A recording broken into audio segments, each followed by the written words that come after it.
In today I'm going to show you how to create gradient background in Adobe Premiere Pro.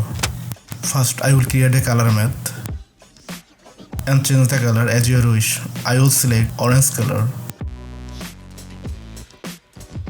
rename it color math layer,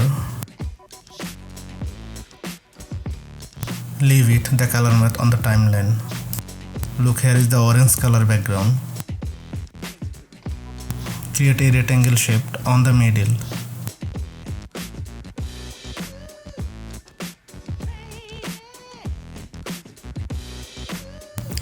I will change the fill color.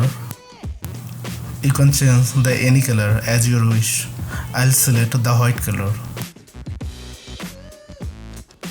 Then back to the effect and search Gaussian blur. Leave the effect on the top of layer. Go to the effect control and increase the blurriness value.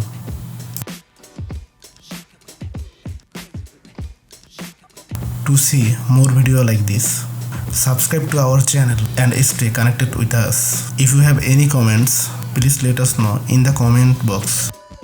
Thank you for watching.